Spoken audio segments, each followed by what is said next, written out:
What's the damage? Contusions on the chest and arms. Slight bruising on the lower abdomen. Otherwise, there's not a mark. Splendid.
Hi. Morning, Ruth. Hey, stop. Turn round. You're overweight. So, what's new? How do you like to start fighting the flab? So long as it doesn't involve any exercise or cutting down on any of my food. All it involves is a large dose of masochism. Listen to this. Dear Gwen, I've just completed a 10-week course with a new weight-reducing organization called Think Thin. Physically, it was a success. I lost nearly 1.5 stones, but at what a price. The technique they use destroys all your self-confidence, and I'm sure it could turn someone with a mental or psychological problem into a nervous wreck. Why don't you get one of your reporters to take the course? It'd make an interesting article, and you'd be doing a public service. Well? Oh, great. The assignment of the year. And what made you think of little old me? Not so little. That's why I'm offering you a world exclusive. Well, why didn't you get one of the fellas to go? They're more overweight than I am. This is the women's page, lovey, and our readers are not interested in overweight men. They're interested in themselves and new ways of keeping slim, young, and beautiful. Well, I don't know why we have a woman's page. We don't have a men's page. I mean, how are we going to get rid of sexism in this country if even Fleet Street think that women are self-centered morons with no minds of their own? Ours not to reason why, ours just to increase the female readership of the paper. Yes, well, I'd like to write about the real world for a change. You know, the real heartaches, the shocks that flesh is heir to.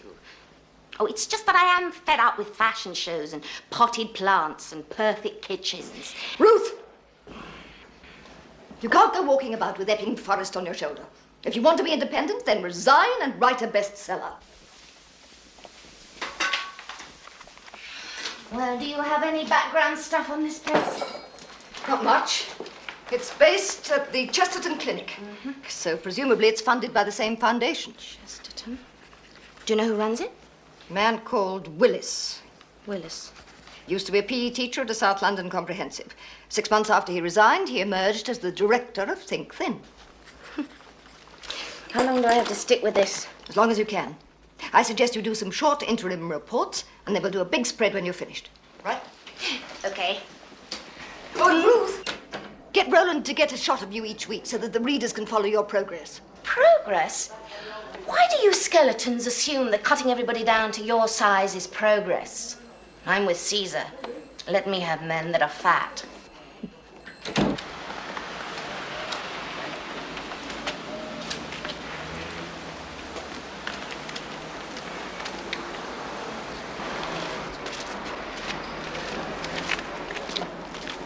Taking a call.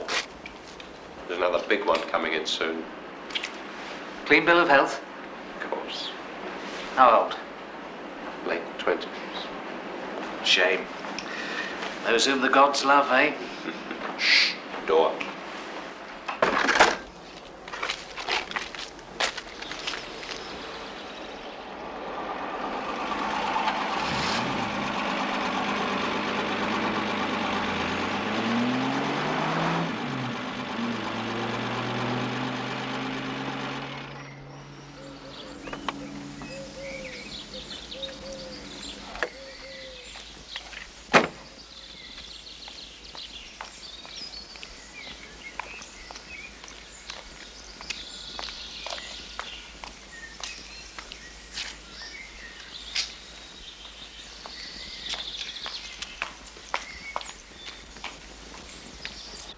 everybody. Isn't she fat? Isn't she ugly? Isn't she repulsive? You ought to be ashamed to be seen in public, Joyce. You should bury yourself up to the neck in sand. Look, you weren't always like that. A slim young girl without an ounce of surplus fat. You put on all that weight through sheer self-indulgence. Do you like looking so unattractive, Joyce? You enjoy making men turn away in disgust? Then what makes you so greedy? What makes you stuff your face with starchy foods all day? Don't know. Boredom, I suppose. Boredom? What have you got to be bored about, Joyce? You say you love your husband, you love your children. Yes, but they're always away. I'm lonely. Well, do something about it, you stupid cow! Start jogging, start a creche, a political party, anything to take your mind off your guts. Have you looked in the mirror lately? Yeah. That is why your husband stays out late at the office. Putting off the moment when he's got to come back to a quivering mountain of fat.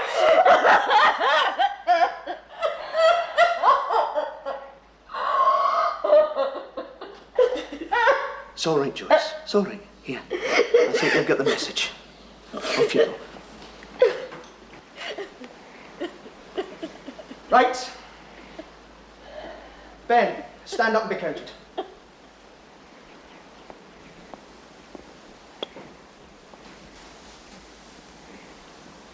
Well, what do you think, folks? A slight improvement. I think I can see an image of the slim inner male there. How much have you lost, Ben? I haven't. Matter of fact, I've gained a couple of pounds. Well, doesn't show. You're thinking thin. Now that's important. Congratulations, Ben. Right, we've got a first-time fatty with us tonight. You'd like to come forward, Ruth? You got that photograph? Yes? As I thought. Nothing congenital about your condition, is there? No. Well, you're going to have to pull yourself together, young lady. Start counting the calories. Because if you don't, you will be as big as a house by the time you're 40. Thanks.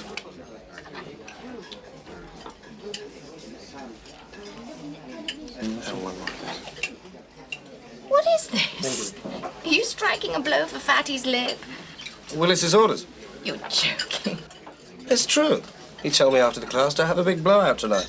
That's carrying the snobbery a bit far. He says I'm a special case. I've been on a protein and citrus fruit diet for 2 weeks now, and I've hardly lost any weight at all. So Willis suggested I take in some extra fat to give the citrus juice something to work on. Oh, and he's given me a pill to take afterwards to speed up my metabolism. Sounds crazy to me. But then half these diets are so far out, they sound as if they were thought up on April Fool's Day. You know, some freak wrote to us and said that she'd lost 2 stone on potatoes and ice cream. You get many freak letters at the paper? Sackfuls. Mainly about sex. Today is the age of anxiety, with just about everyone feeling inadequate. Yes. And I'm no exception. Why? Because your marriage failed? Partly. And partly because I seem to bore people. I'm expecting your eyes to glaze over long before we come to the coffee. You want me to wear dark glasses? Wouldn't do any good. I'd be imagining the boredom even if it wasn't there.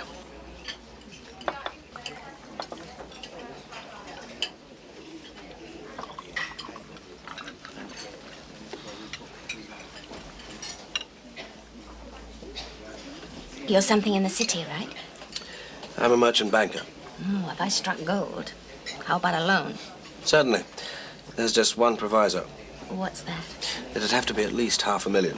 Otherwise, it's not worth the paperwork. And I thought the country was supposed to be on its uppers. Tell me something, Ruth. Is your, coast clear, men-wise? My coast is so clear you can see right down to the seabed, and there's only a couple of wrecks down there. Good. And how about your coast, woman-wise? Hasn't been a vessel in sight for over a year. Sounds idyllic. I just love uninhabited islands.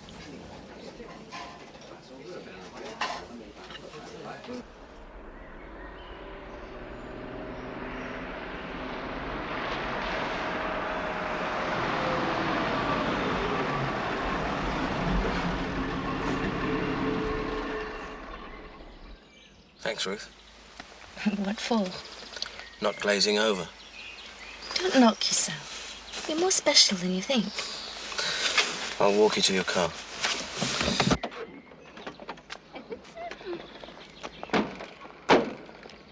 Okay. Oh. I hope Willis knows what he's doing. I feel absolutely bloated. Do you know what he asked me at my interview? He asked whether I'd ever suffered from food poisoning. Yes. He asked me that too. It's rather odd, I thought. Perhaps it's dangerous for somebody who suffered from salmonella. Might bring it on again or something. Perhaps. Well? Well?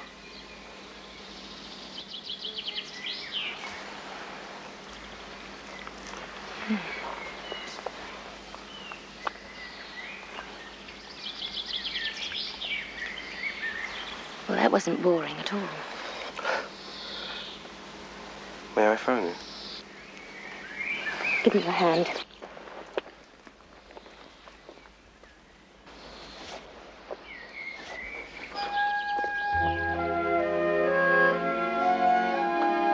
What's that?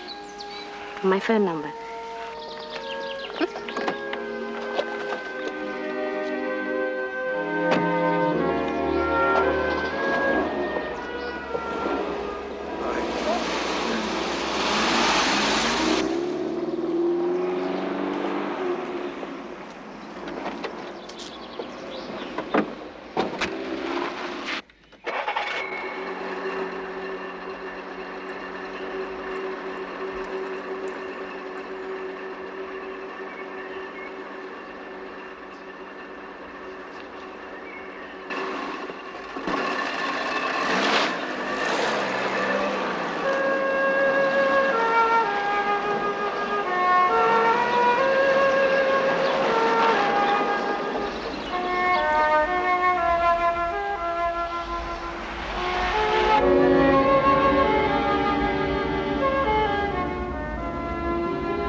Miss Cairns, Speaking.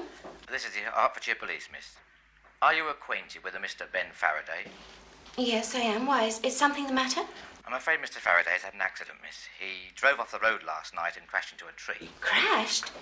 Well, is he badly hurt? He's dead, miss. He must have died instantly. Oh. How did you get my number? It was written on his hand.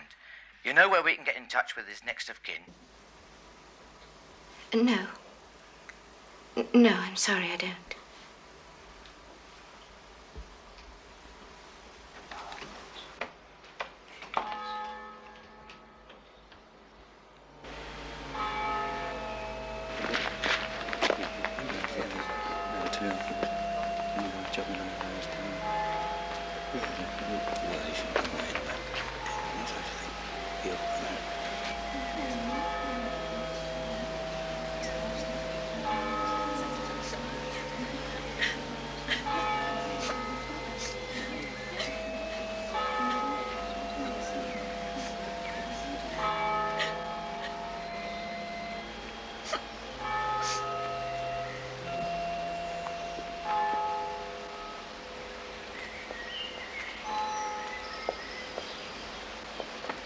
Excuse me, are you a reporter? Yes. Could I have a word with you? What about? I don't mean here. Later. Somewhere private. Now listen, Andrew. Before you say another word, I write for the woman's page. And frankly, stories about funeral directors don't make ladies' hearts go pitter-pat. It doesn't matter. I've just got to talk to somebody. Okay. That man who died, was he a friend or a relation? A friend? Was he big? Or on the plump side? Well, you handled his funeral. You must have seen him. No. They wouldn't let me. Well, who wouldn't? The bosses, Mr. Basil and Mr. Cedric. Why not? They just said they wanted to dress this particular corpse themselves. But that is usually your job. One of them, yes. There used to be another man, but he retired. Now there's just me. Now, wait a minute. Let me get this straight. You say you didn't see the body. No. So how did you know that he was on the plump side? Sorry. I heard them talking. Mr. Cedric told Mr. Basil that there was another big one coming in. Another big one? Yes. That started me thinking. You see, the same thing happened about 6 months ago.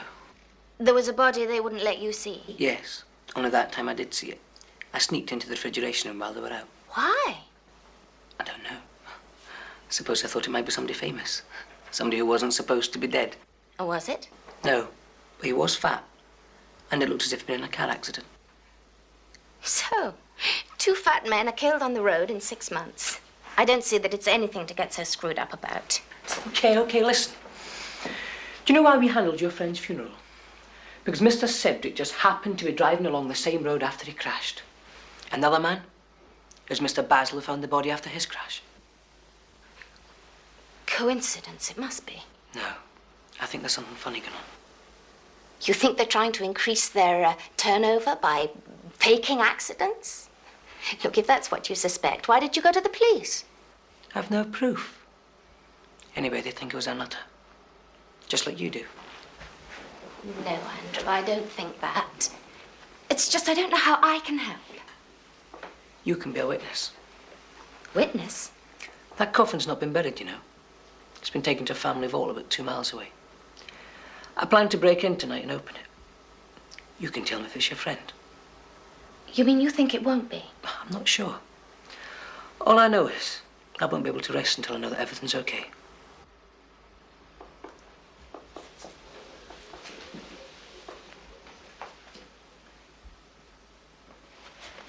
You realize you'd be committing a crime? Of course. I know the law.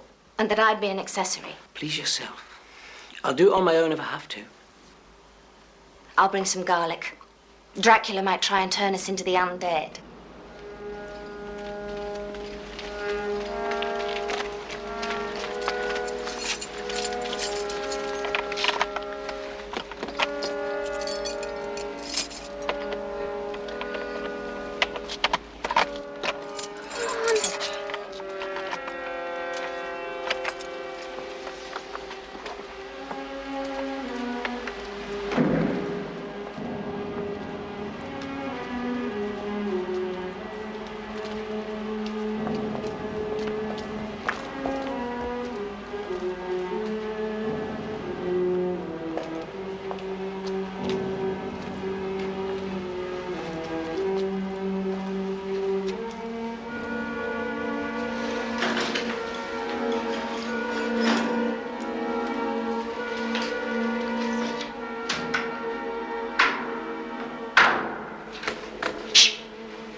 Maybe it's Dracula. That doesn't sound so funny in here.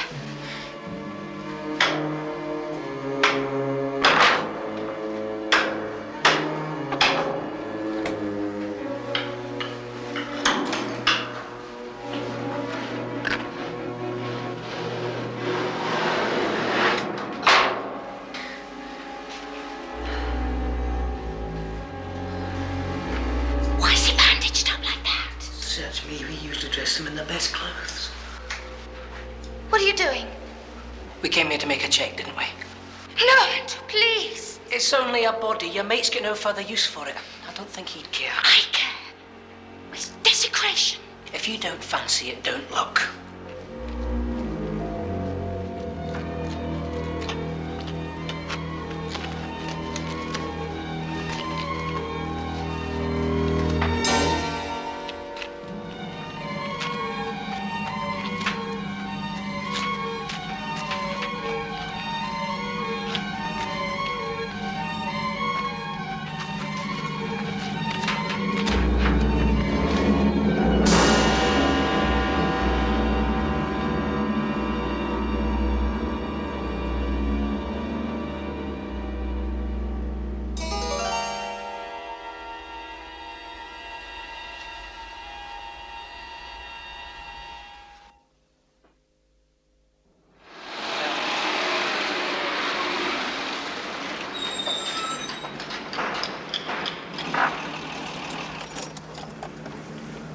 How are you going to get in? Oh, of course, I have keys. I had some duplicates made when I started to get suspicious. You'll want to wait here, yeah? No, I'll come with you. Are you sure? Some people, they can't take it in there. No, I'm sure they can't.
Okay, so now we can go to the police. And what are we going to tell them? That the governor's been mutilating corpses. It's a very serious offence, that. So is breaking into private vaults and opening coffins. We'll only get ourselves into trouble. Yeah. Besides, it may be my chance to get off the woman's page. Show that big white chief exactly what I can do. What? Play detective, do you mean? If we can discover what they're up to, I can give that paper a real exclusive.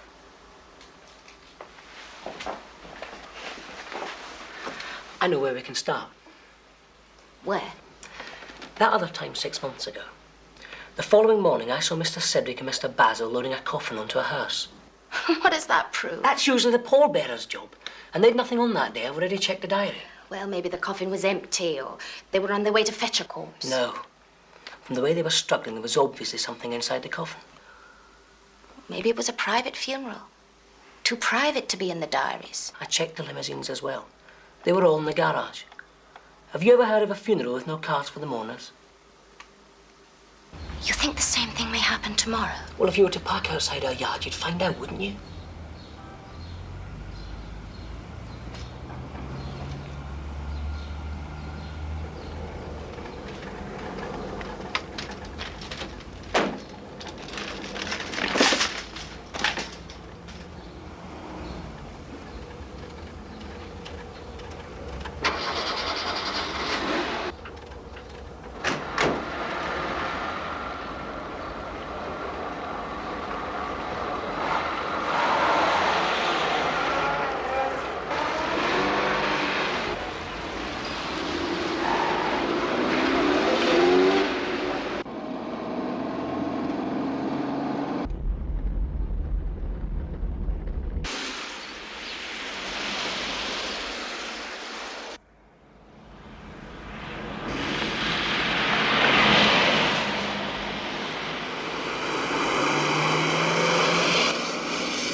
students.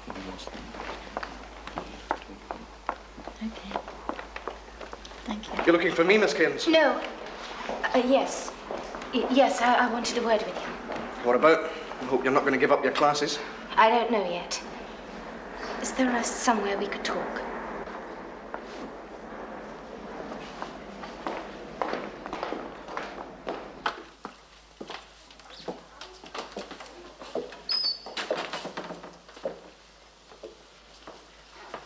Well? Listen, I may be being stupid, but What? Ben Faraday, Yes. why did you encourage him to go on stuffing himself with food? Well, it's part of his prescribed treatment. Well, who prescribed it? You? The doctors. And the pill that you gave him? To speed up his metabolism, I believe you told him. Well, that's what they told me. I'm afraid I'm no scientist, Miss Keynes. I couldn't tell you what was in the pill or how it worked. Even if I could, I don't know that I should tell you. I'm really sorry about Ben, but these secrets belong to the clinic. The clinic pays my wages. I'm just a PE instructor.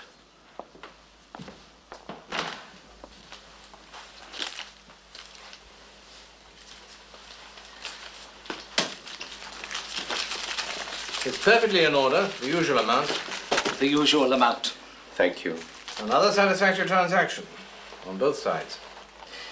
I'll be in touch when we need further supplies. We may be forced to increase our prices, Mr. Rothwell, if the frequency goes on increasing. No? Cost of living. You understand. In a manner of speaking, sir. And the risks involved. Very well. Shall we say an extra 5%? Of course, if we knew the exact purpose you require them for. 10%. Thank you, Mr. Rothwell, as long as you're satisfied with the service we provide. Thank you. We have no complaints. I shall be in touch. Good. Good.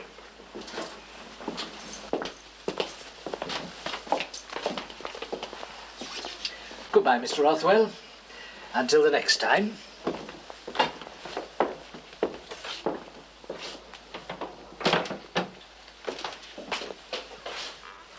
Rothwell, we may have a problem.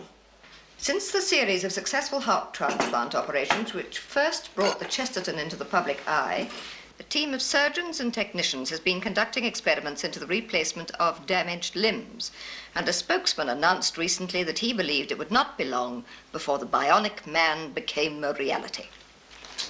Limb transplants. So, Doctor, what do you think?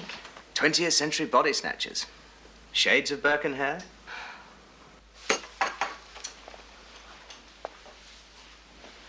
Yeah, I'm sure Andrew's right. There is something funny going on. Look, I would like to follow it up. But it isn't our territory. And even if you do come up with a story, the big white chief will probably take it away from you. Well, I shall resign. And I shall write the bestseller. Okay. I think you deserve a shot at it. Thank you. Doctor, I shall need a referral letter. Oh, yes. Intermittent claudication of the left leg. That's your trouble. Oh. The condition has been deteriorating considerably during the last 6 months. I shall recommend a vein transplant.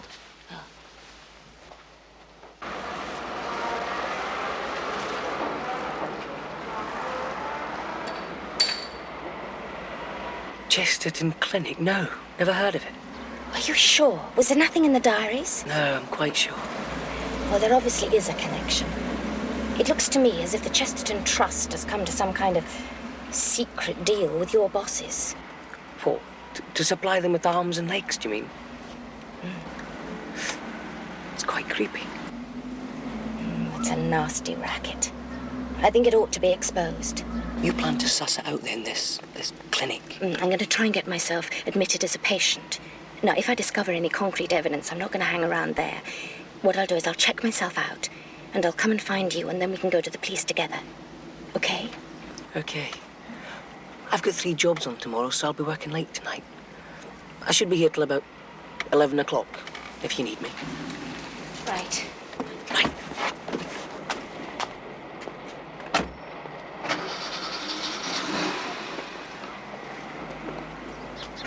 By the way, I'd be careful if I were you. If they really did fix up those accidents, they wouldn't think twice about fixing yours. Well, if they do, Andrew, I expect you to give me a royal send-off.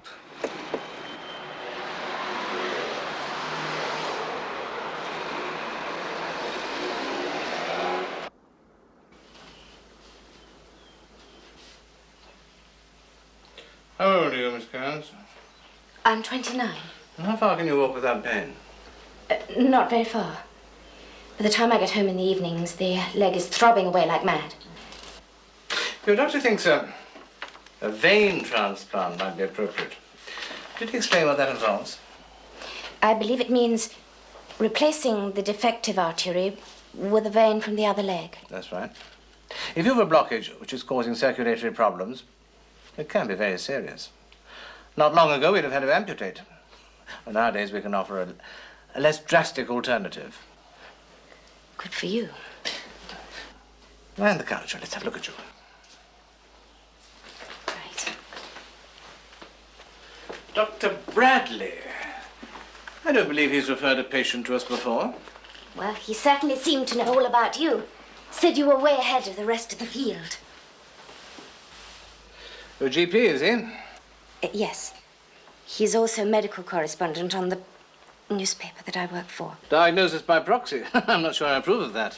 He doesn't give instant answers. If somebody has a specific problem, he tells them to go to their own doctor. Sensible fellow. Would you stand up, please? Yes.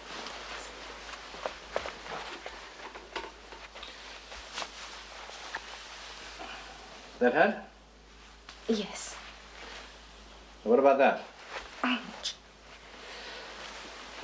We'll have to take some tests, Miss Cairns. How soon could you come in? How soon could you take me? Tonight?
unexpected guest, eh?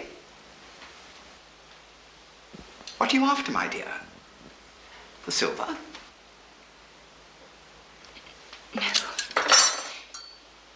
No, I was just driving past and I happened to see the house. I have this thing about English country houses. So you thought you'd pay us a visit? How nice. Are you hungry?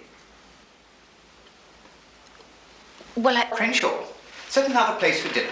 Yes, sir.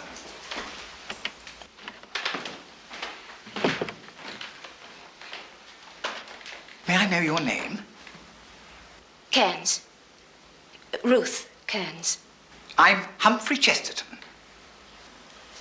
Come and meet the others.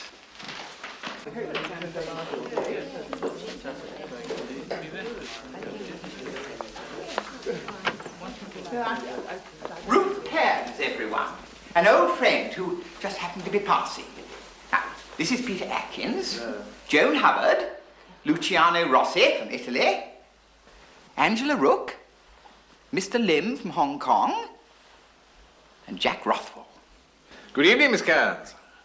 That gammy leg of yours doesn't prevent you from using the clutch pedal, I see. She's staying to dinner?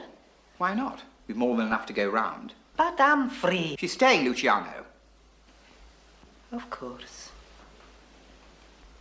Glass of champagne, my dear. It's a particularly fine vintage. Thank you.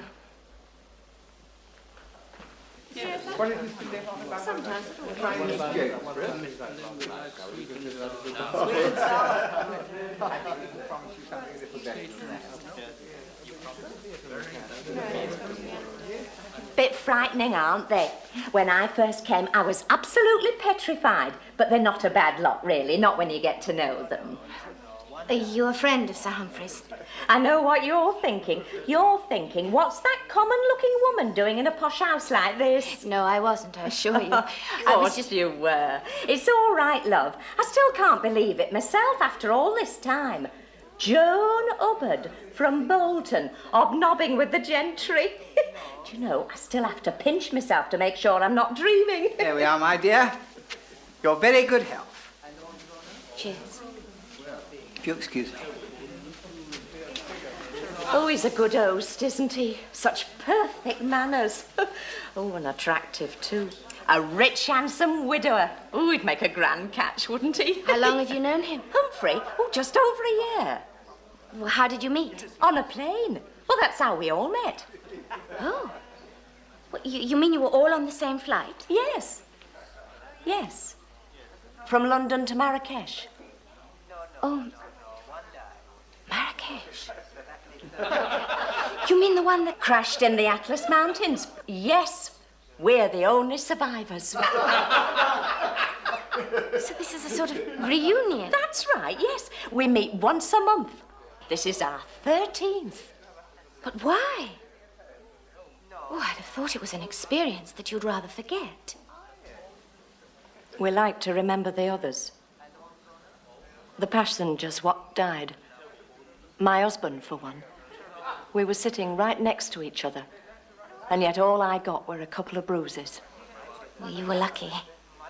How long was it before they found you? 2 weeks? 2.5. Amazing. Well, the papers said it was a miracle. The search parties had given up hope of finding anyone alive. They shouldn't have done. It's extraordinary how canny people can be when they're up against it. Hmm? The things they can bring themselves to do.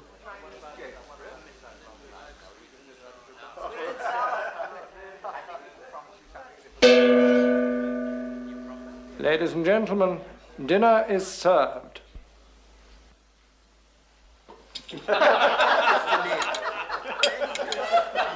Sorry to hear about your wife, Luciano.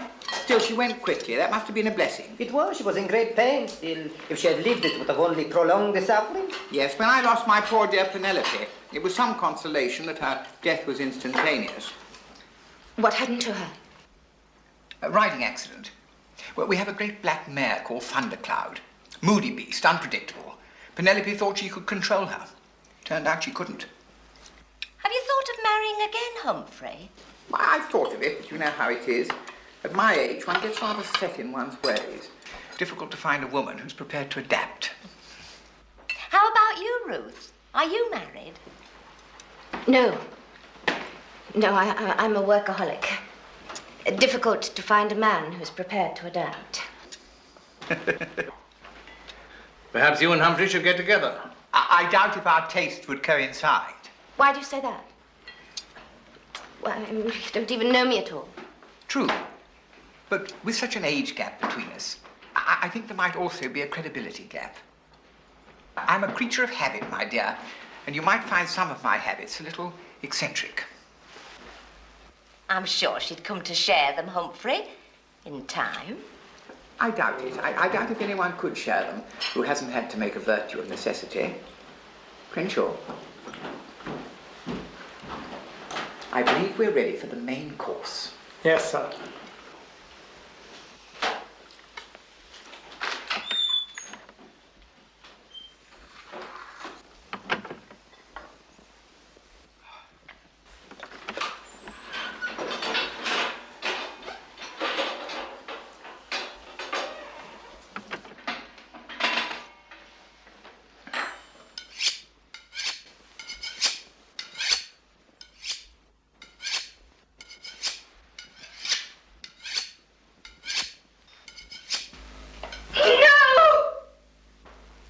Something the matter, my dear? I know who's under there. Oh, I think you're all disgusting. You think it's wise to let her run off like that? If she doesn't want to stay, that's her funeral.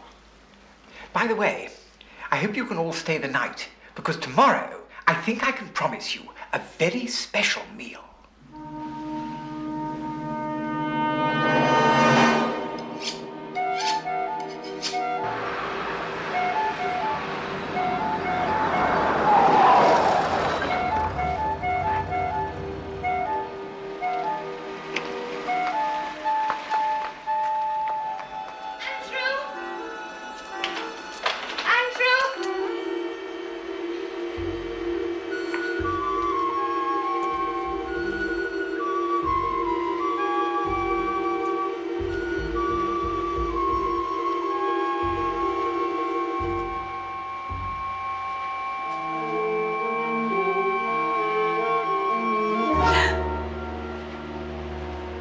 No use, I'm afraid.